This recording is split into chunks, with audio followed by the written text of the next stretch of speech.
Now this time, we are going to talk about how to get the probability of simple events. Now this is called simple event since we are going to talk about or observe a single event with an expected single outcome.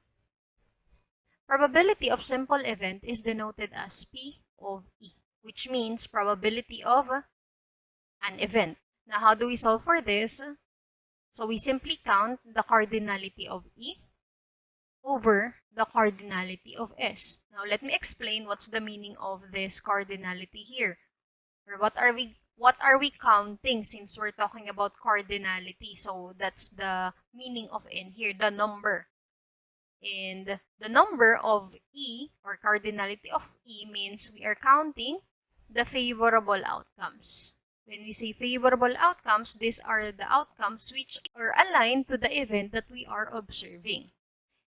Whereas the cardinality of S refers to the sample space or the total, the overall number of outcomes possible in that certain experiment. And to further understand this, of course, we have a set of examples to do. For our first example, you toss a fair coin. What is the probability of getting a tail? So we can express this by P of tail, meaning we want to observe the probability of getting a tail. And again, our formula is N of E over N of S. So what is N of E here? Our N of E here will be the favorable outcomes or the number of tails that we can get when we are tossing a coin. And there's only one tail possible in a coin. And in a coin, the sample space would be either a head or a tail. So there are only two possible outcomes all in all when we have a coin. So that gives us a cardinality of 2. Okay, therefore, our probability is 1/2. So there's 1/2, or if you want to convert it in percent, you may, but normally we express it in fraction. Alright, so that's for number 1. And now for our second example, we will be observing the same experiment, but we will try to get the different probabilities of the certain events listed here from A to E. Let's start with letter A. When you roll a fair dice, you know a fair dice, right? There are 6 possible outcomes in a die. We have 1, 2, 3, 4, 5, and 6. These are the list. And better if you can list down all the possible outcomes so you are well guided. Okay, and then the question is, what is the probability that you obtain, letter A, an odd number? Okay, again, the probability of getting odd will be how many outcomes are favorable to our event, which is an odd number. So here we have 3, 1, and 5. So there are 3 of them. 3 out of or over the total of possible outcomes that we have in a fair dice is 6. So we have 3 over 6, and simply that is 1/2. So that will be our answer for letter A. Now for letter B, let's use different color. For letter B, a multiple of 3. Now among these possible outcomes, let's try to find the probability of getting a multiple of 3. So here we have 3 and 6 alone as the multiple of 3 among the list. So there are 2. And then again, the sample space will be the same, which is equal to 6. Or simply, it's 1/3. And this is our final answer for letter B.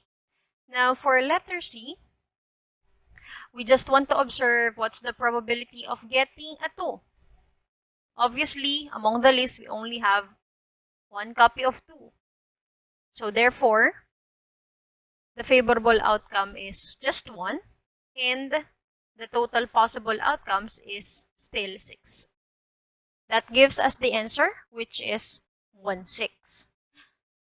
And for letter D, moving to letter D, you might encounter this type of question. A number less than 5. So among the list that we have here, what are the numbers which are less than 5? Again, less than 5. So it could be 1, it could be 2, it could be 3, or it could be 4. We are not going to include 5 since it says here less than 5 only.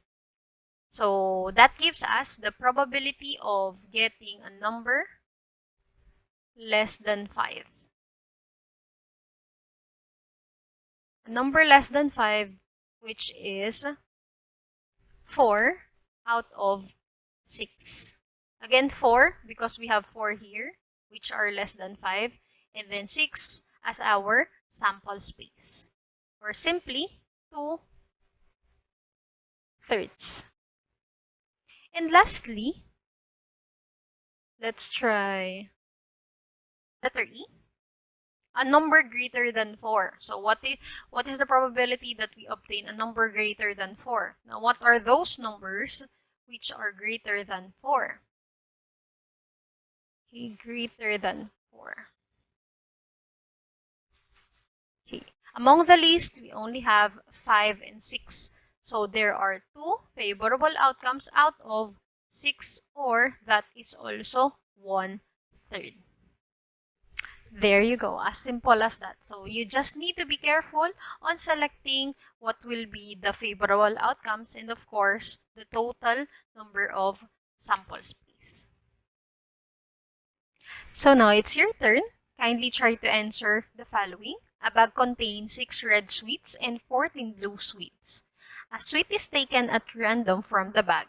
What is the probability that it is A, a red sweet, and B, a blue sweet? Don't forget to comment down your answer so we can check.